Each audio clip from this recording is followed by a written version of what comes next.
What's happening, everybody? It's Sean with Reactions to the Classics, and today got another top 10 list. We got 10 great albums released in the 2010s, brought to us by friend, longtime supporter, and patron of the channel, Slade Said. Thank you, Slade Said. Always appreciate you. Appreciate all the patrons. If you like to support us in any way, it is greatly appreciated. Check out the Patreon link below or the Patreon link on the end screen. Slade Said always curates fantastic lists. He says for this one, for my November list, I decided to create a list of 10 great albums released in the 2010s, since that's where you're currently doing your album rankings. So shameless plug here. Yes, we're doing album drafts, Trey and I are, from 1965 through 2022. At the time of filming this, we just put up 2012, but I'm working on 2014 in my listening. So this is going to be greatly helpful. And I found a lot of great albums. I haven't listened to any of these yet. He says that these should all be in contention, I think. I chose, as I mostly do, to focus on bands or artists that have not been featured a lot on the channel. A song or two, perhaps, but no more than that. This is not necessarily my personal top 10 of the 10 best albums in the decade. I'm going to read that again just so you guys get that, right? It's not necessarily Slade Said's top 10 personal albums, right? There are certainly a few others I would include there, but they're all very good in my opinion. And yes, I personally include all the mentioned albums in my top 10 of the various years they were released. It is, of course, all a matter of taste, and some of these songs/albums will definitely not be for everyone. With that said, let's jump into it. If you've never joined us before, the music will not be in the video, but it will be at a Vimeo link below, so join along with me. First up, we got Touche, Amore, Flowers in You from Stage 4 in 2016. Slade said the first artist on our list is Touche Amore from Los Angeles, California. They were formed in 2007 and is a so-called screamo band, which is basically emo with more aggressive vocals, metalcore style, and playing. They released their debut album to the Beat of a Dead Horse in 2009, and it generally received very good reviews. I actually did listen to that album. I'll explain in a minute. So he said we fast forward to 2016, where the band released their fourth album named Stage 4. The title both refer to it being the band's fourth album, but also that singer's Jeremy Boehm's mother had been diagnosed with cancer at that particular stage, which of course is the highest level, and had died from it in 2014. The album is in many ways a concept album, with the lyrics focusing on Jeremy's experiences with his mother as she went through the illness. It is with that in mind a pretty tough listen, but is also a great listen. I will definitely listen to this in 2016. I'm not a huge fan of metalcore screamo vocals in general, but given the subject here, they fit in well as you can feel the emotions going through him. The band consists of Jeremy Boehm on vocals, Clayton Stevens on lead guitar, Nick Steinhardt on rhythm guitar, Tyler Kirby on bass, and Elliot Babin on drums. Now, I'll tell you my link to Touche Amore. I've listened to one of their albums. I don't know much about them, but I will say that Trey, my partner in crime on here, it's one of his 5 favorite bands. One of their albums he chose as a Desert Island disc for him and chose it number 1 on the album draft year that we did it in. I'll just leave that to your finding in case you want to go watch those. But a very important band for my son. A lot of stuff that he has gone through back in the day. He really pushed into them. He's seen him in concert many times. He's got a picture with Jeremy. He's talked to him before, in person. Said he's the nicest guy in the world. So much respect for Touche Amore. Looking forward to this song, and I'll have the lyrics up as always. Thanks again, Slade said. Wow, Flowers in You, Touche Amore. What a freaking powerful song, man. Sheesh, man. I mean, this is so well written and so difficult to read as he's singing. Like, it's tough, He's singing it to his dying mother, or after she's gone, probably. I'm heartsick and well-rehearsed, highly decorated with a badge that reads, it could be worse. So prideful, I choose to live in disguise with a levee set for my heavy eyes. A levee so he's not crying. And then the first chorus, I apologize for the grief when you'd refuse to eat. I didn't know just what to say while watching you wither away. So he probably kept trying to tell her, you need to eat, you need to eat. Now he realizes, he probably shouldn't have done that. He's just doing it for her own good. But verse 2, I'm homesick and living in the past, seemingly unfazed and strong if anyone asks. I'm keeping up appearances with white lies, with a levee set for my heavy eyes. So he revisits that little motif there. I apologize, of course, too. I apologize for the grief when you talk about belief. I didn't know just what to say while watching you wither away. And then the bridge, it was just like spoken in almost a whisper. It was this whole time. We can't undo or rewind. Just a simple conversation about nothing much at all. Couldn't keep me in the room. I just kept walking down the hall. But now I understand just what a fool I'd been. No matter what the context, I won't have that time again. And I'll live with that.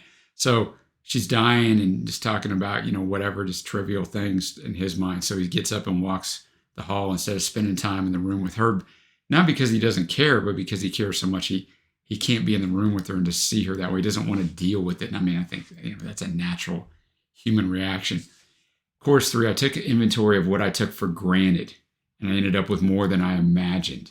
I kept it bottled up to myself in the cellar, kept from my ever-changing hell. So yeah, I read the whole song to you because it's just that good. And I mean, that last part, we realize that when people pass away or we lose a relationship or whatever loss we have in our life, how much we take for granted, right? It just is what it is. You can't sit there all day long and appreciate everything that you have. Like, I appreciate this community and our patrons and this channel more than you guys can imagine. It helps my mental health. It helps us financially. It gets me through some stuff. I deal with a lot of physical, with a lot of health issues, and this is kind of an escape for me, and I love music, but I don't sit there every second of every day going, man, I'm so thankful, because that's just not how you do it. But when it's taken away from you, you're going, man, I should have appreciated that more. So, I mean, what a fantastic song by Jeremy and the boys at Touche and Amore. I'll definitely listen to this album and when I get up to 2016. And it's going to be a tough listen if this is any indication of it. I'll get up to Alvvays. I think that's how you say that, even though the way it's spelled. Archie, Marry Me from their self-titled album in 2014. So like I said, for our next pick, we go to Canada to find the all-girl band Alvvays. Oh yeah, he says pronounced always.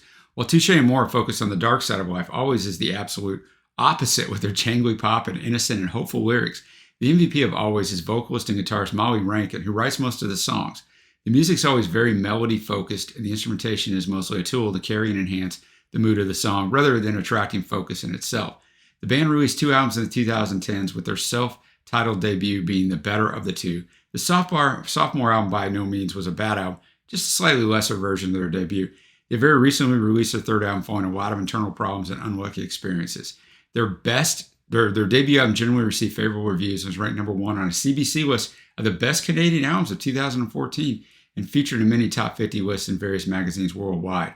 For this list, I went with the first single of the album, Archie, Marry Me, and I did find some of those rankings. NME 29 in 2014, Paste 5, Rolling Stones 36. So, all right, looking forward to with that write-up. It sounds like something I really like, and a polar opposite musically is always fun when we do these top 10s and everything changes up. Archie, Marry Me, a perfect description from Slade said about what this song, or their musical style. The instrumentation was pleasant. Liked Molly's vocals. The writing was good. I mean, it's a simple song, right? Archie, you got to marry this girl, right? It starts out, it sets the table right away. I thought it did a good job writing in verse 1. You've expressed explicitly your contempt for matrimony. You've student loans to pay and will not risk the alimony. We spend our days locked in a room, content inside a bubble, and in the nighttime we go out and scour the streets for trouble. So she's setting the scene, right, and what she's in, and then the rest of the song, she's just imploring him to marry me, The chorus, hey, hey, marry me, Archie. Hey, hey, marry me. The way she sings the chorus makes it really stick in your head. And then she's just telling him in the second verse, marry me, right? What are you doing? So, yeah, I mean, that's just kind of the song. I enjoyed it. It's pleasant. It's a good listen. The album from 2014, so I better listen to this one soon because I'm on this year. So I will have to note that here. And let's move on to Slade Said's 8th pick. We got Rome. We're going with the song Celine in Jerusalem from the Hyperion Machine in 2017. Slade said Rome is a pseudonym for Luxembourg artist Jerome Reuter. Rome plays a mixture of neo-folk and martial industrial, with the latter genre mainly being used in instrumental or spoken word based interludes. He's a very prolific artist who often issues more than 1 album per year. Not something we find a lot of artists do anymore. Yeah, no joke. He released his first album, Nera, in 2006. He's an excellent composer with a huge emphasis on melodies. All his albums maintain a high quality at very similar levels. So picking one specific album is tricky, but I would recommend his 2017 album, this one, The Hyperion Machine, as it's probably the most accessible album from the 2010 outputs. From that album, I picked Celine in Jerusalem. It's his 10th studio album. Let's get it. Rome, Celine in Jerusalem. You talk about an artist whose voice is tailor-made for the lyrical content. Like, this is just perfect, right? Like, the gruffness in his voice. Like, he has a good voice, but like you you feel the power in it. And it's a very serious song, Celine. In Jerusalem, the road is alight with quiet, lonely deaths. And to this day, the guns we stored away show we were soldiers once but left. The battles unfought, the lessons untaught. But now we brought you here, Celine, scarred with festival wounds. And it seems like, and then the chorus, it's not an easy thing to hold you close. The great acoustic guitar comes in. It's not an easy thing to hold you dear. It's not an easy thing to lift you up regardless. It's not an easy thing to hold you down. And it kind of just goes in there. Like the bridge is great, hand in hand with measured steps. And so we take the solitary way, earthly strong and earthly wise. Now go name your fate, name your demise. Yeah, it's a very, very serious track.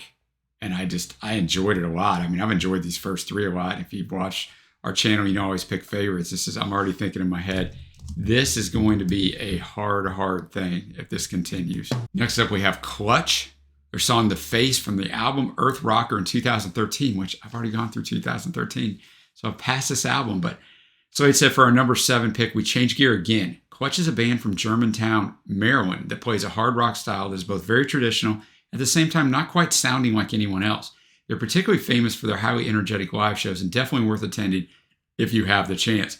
It is rare that a band's 10th album becomes their most successful, but that was the case for Clutch, whose 2013 album, Earth Rocker, entered the Billboard Top 200 chart at number 15, which was their highest chart position ever. It also won Heavy Metal magazine Metal Hammer's Album of the Year and was generally regarded very highly in various reviews.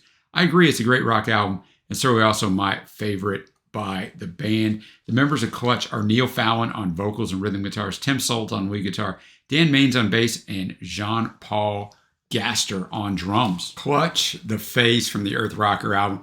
Once again, just like the last track from Rome, Neil Fallon has the right vocals to sing a song like this, right? Where he's basically coming against the radical religious, right? And I'm a Christian. I talk about that all the time on this channel, but I mean, there's levels of Christianity that aren't Christianity at all, but they claim to be. There's a lot more out there in this world that you see in the media of people who are not Christian who claim they're all this radical stuff. And that's what he's talking about. You know, they basically come around. First they tell you you're going to lose your soul. Then they tell you find another home. Then they tell you to take a good look around. And they steal your rock and roll. And once it's gone, you'll never get it back. 1,000 Les Pauls burning in a field.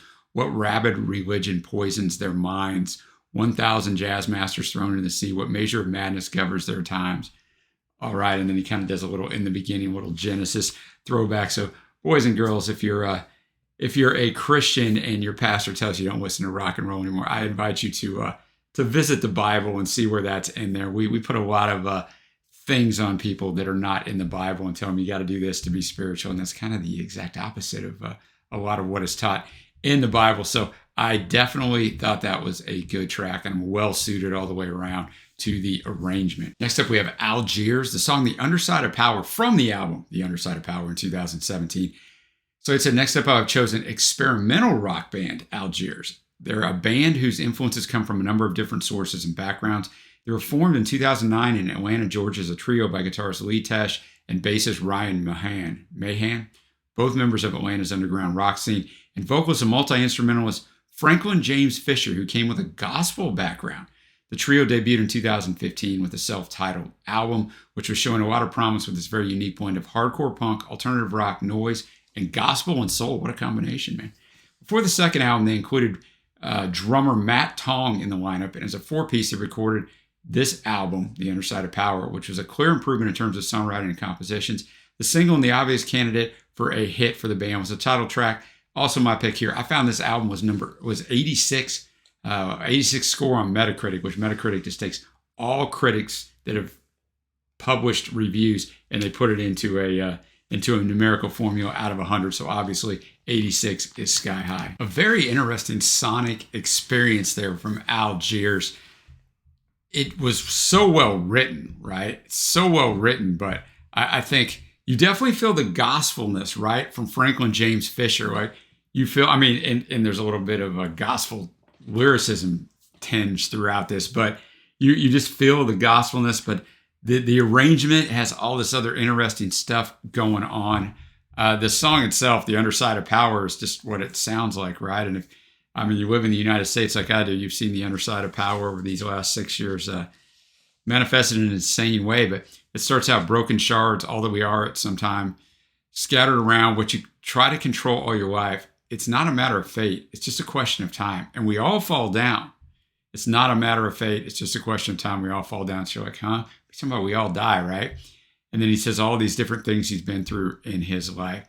And then the last line of verse 1, in division, what's stripped away is made the same on the other side. In other words, the Bible tells us this, right? You come in this world with nothing, you leave with nothing. We're all the same on the other side. I don't care how much money or power you have. At the end of the day, we're all going to be the same. And the chorus, because I've seen the underside of power. It's a game that can't go on. It could break down by any hour. I've seen their faces and I've known them all. And then verse 2 goes through kind of the stuff he's been through. And again, in division, what's stripped away is made the same on the other side.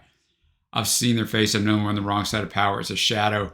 It's just a fire thrown across the wall. Potentially a reference to Plato's allegory of the cave. There's some literary references in here, which always tells you the band is not just mailing in the lyrics, right? So another good song, man. We're halfway through this list, and we've had some absolute fire here. We kick off the top half of this list at number 5.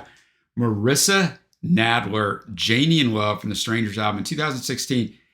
Slate said Marissa is a Washington, D.C. singer-songwriter whose vocal style is very atmospheric and dreamy, he puts in quotes.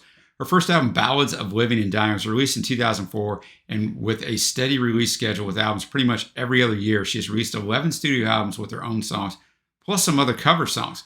Like Rome on this list, her output rarely varies a lot in quality, but my preferred album by her is probably 2016's Strangers, from where I picked the beautiful Janie in Love. Marissa Nadler, or Nadler, I'm not sure.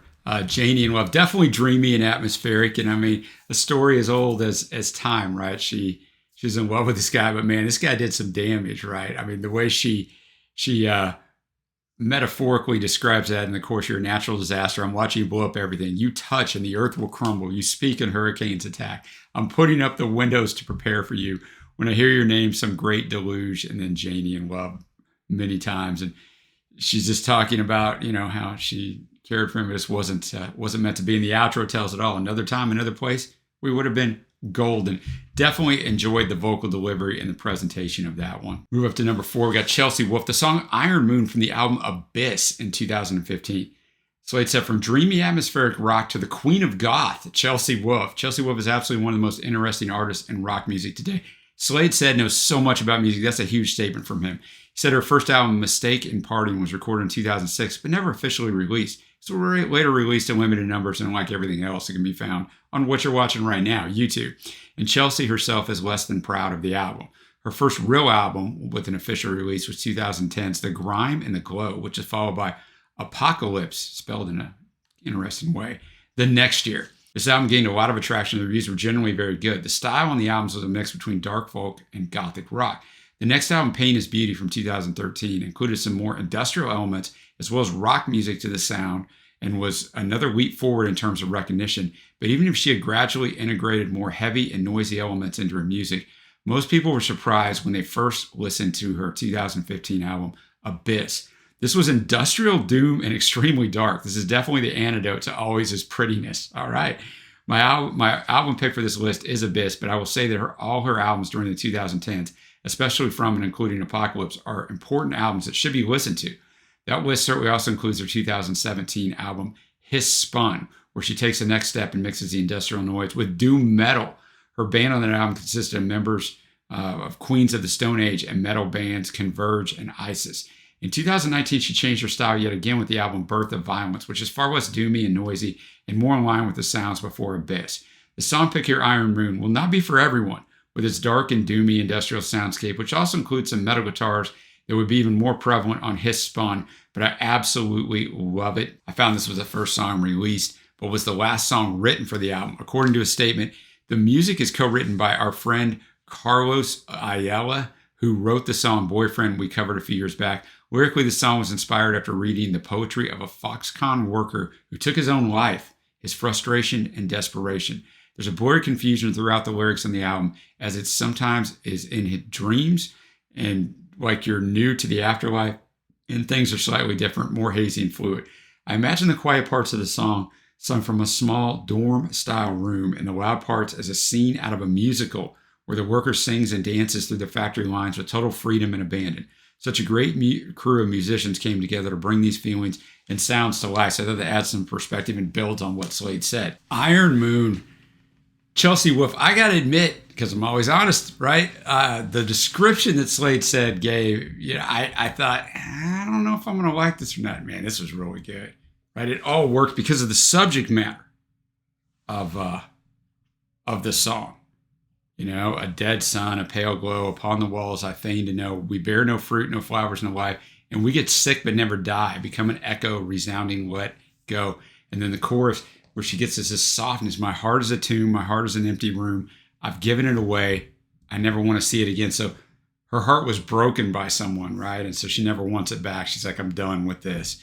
And then, get more into the poem that I was talking about at the start, which it's from a guy named Zu Litsi, the one who ended up committing suicide. Walk with me to a place of trust. Death will no longer silence us. After he died, his friends found his poetry and sent it to a newspaper and got it published. So death did not silence him. So I'll tell you, I thought the arrangement of it works perfectly because of the intensity of the lyrics, right? And the subject matter. So wow, that was really good. Next up at number 3, we got the Dream Syndicate. Filter Me Through You from the album How Did I Find Myself Here in 2017. Slade said, so I feel that following the doom rock from Chelsea Wolfe, we might need some positive vibes. And so I picked one of my all-time favorite bands to do just that. Or if it's not exactly positive lyrically, at least the vibe is less doom and gloom. The Dream Syndicate, the most important Paisley underground band of the 80s, decided to do a reunion in 2017. And after touring, they recorded a brand new album, their first since 1988's Ghost Stories.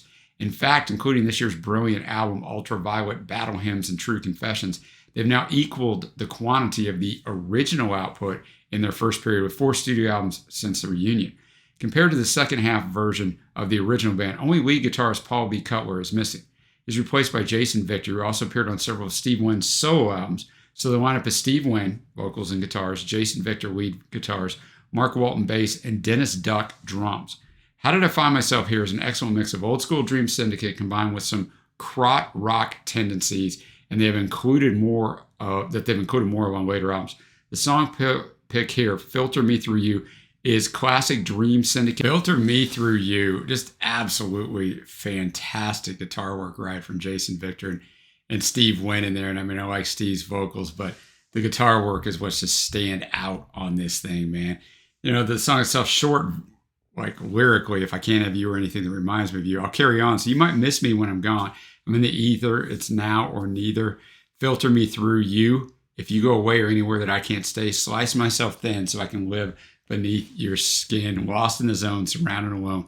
Filter me through you. So yeah, they didn't miss a beat, man, all these years later. And that's very, very rare. When bands take off, come back, and they're much older, usually not anywhere even a shadow of what they once were. But really good from the Dream Syndicate. Next up, we got Opeth, Next of Kin, and Cauda Venenum from 2019. Probably saying that wrong, but for our number 2 spot, so I said we go to Sweden. Opeth is a band that has had a pretty significant transformation in sound. In many ways, it can be compared to Liverpool's Anathema, who I have an album reaction of, as the band started as an extreme metal band, death metal, and then gradually included more clean vocals in the mix, as well as becoming more melodic and less brutal in sound. The artistic breakthrough for the band was 2001's Blackwater Park, which contained both the death metal parts as well as the more melodic progressive rock elements that would eventually become their sound on later albums. A lot of fans of early Opeth are obviously not huge fans of what the band is now. For the rest of us, the band has never sounded better. Blackwater Park is still hailed as their magnum opus, but to me, 2019's Cauda Venenum equals it, and Blackwater Park, being from 2001, couldn't be the choice here for obvious reasons anyway. So this one is it, and from that excellent album, I picked Next of Kin, which is modern progressive rock at its very best. And we do have one Opeth up as a song reaction. Trey did do the song Blackwater Park, and it was very well received. Opeth, Next of Kin, an over 7-minute journey, epic journey ride of all kinds of different change-ups. This is just not my kind of thing. I'll just be honest with you, but I do understand how intricate, how well it's done, how well it's produced, and just a great musicianship on it. So I get it, how people love it. It's just not my personal preference. He's got some great lines in here. One of my favorite lines in here is in the bridge, finding friends and algorithms, forgot the sound of my daughter's voice. Talking about social media, right? We we get lost in our screens and forget what's around us. Please remind me of my emptiness, the hissing of machines, lost rhythm. As death would give an interview in a metropolitan holiness, I'm outside waiting. So Opeth, number 2 album pick there. Remember, these are just songs, guys. So I'm going to pick my favorite songs with Opeth. Don't worry, we still got one more left. But, you know, it doesn't speak to the album. Slade said knows these albums. He picked the albums, and these songs are representative of them and very good choices song-wise. But, you know, I can't speak to the whole album. So here we are at number 1. We got the Deer Hunter Waves from the Act 4 Rebirth and Reprise in 2015. Slade said the Deer Hunter is the brainchild of multi-instrumentalist and songwriter Casey Crescenzo. He's originally a member of the post-hardcore band The Receiving End of Sirens, but he found that a lot of the songs he had written didn't fit well with the style of that band, so he planned to do a solo record based on the songs, which is telling a story about a character, the Deer Hunter, a.k.a. the boy, whose life we follow from birth to death. It soon became apparent for Casey that he wanted to focus fully on the Deer Hunter, so he left The Receiving End of Sirens, or asked to leave the band as he seemed disinterested.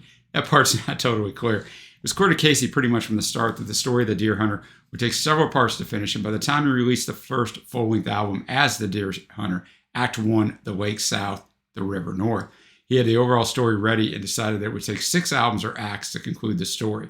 As of 2022, which is when I'm filming this, he's recorded 5 acts, so only 1 is left, but it's likely to be a mostly instrumental EP, as the story is basically finished by the end of Act 5. Casey himself has said it will not be a full-length rock album, which would confirm the above. Casey's generally regarded as a musical genius. Some of his compositions are pretty complex, while others are more linear, beautiful, melodic rock songs. He has written and recorded a classical symphony apart from other albums outside the Deer Hunter acts. There's a connection from the Deer Hunter to Opeth, since Opeth are huge Deer Hunter fans, and the album title for my Opeth pick in Cauda, Venenum, is actually a song title from the 3rd Deer Hunter act, the 2nd song of the album. Look at this, Slade said connecting everything. There was not a lot of consensus regarding which act is the best from a musical standpoint. I don't think Act 1 has many followers in that regard, but other than that, all acts seem to have its fans. My favorite is probably Act 4, which is what I chose for the list. I chose to select a song which is very accessible to ease you in. It was the 2nd single of the album, and the song is Waves. Now, Trey picked a Deer Hunter album in the album drafts for one of his top 5 ones, and I did listen to an album. It wasn't this one, and I didn't understand this whole story, so I didn't really get it. I should probably go back and revisit it. I got to look at which one I listened to. All right, numero uno, Waves, the Deer Hunter. What a fantastic song. Now, breaking down the lyrics is a little tough because it's carrying on the story, right? But it's definitely got me intrigued to dive into this, but I understand once I dive in with Act 1, you're in it, you're reading the lyrics, you're in it for the whole storytelling, but sounded fantastic. Love his voice, love the way he performed it. The Waves is taking on, the relationship is not working out, right? You knew the way things were, you knew the way they would be. We knew exactly how it would end. So just kind of going on from that, the course, and I'm preparing for a burial at sea, but I can see the lighthouse. Yeah, I'm praying that these waters won't take me because I see the lighthouse. In the bridge, I was screaming that the ship was sinking, but you were telling me to just keep drinking. So I think the relationship's sinking. She's like, no, just stay here. Just keep going, or keep drinking the alcohol and stay. Quartered into parts again, arms and legs at the bottom of the ocean. And the thing that made it so much harder was the fact that you were someone's daughter. So supposedly she's a prostitute, but I don't know if these genius lyrics are right, like the annotations of what they're about. So I don't want to get into all that in case it's not correct. But yeah, man, what a great song. Well, what a fantastic list, as always, from Slade Said. 10 great albums released in the 2010s. And as I stated, like, I can't speak to the album, so I'm just going to pick my favorite songs from here. And as so many times with a lot of my lists, but especially with Slade Said's list, I mean, there's just going to be a lot here. Honorable mentions always, Archie, Marry Me, Algiers, The Underside of Power, so well written, right? Marissa Nadler, Janie in Love, The Dream Syndicate, Filter Me Through You, Faves, the very first song, Touche, Amore, Flowers in You from the Stage 4 album.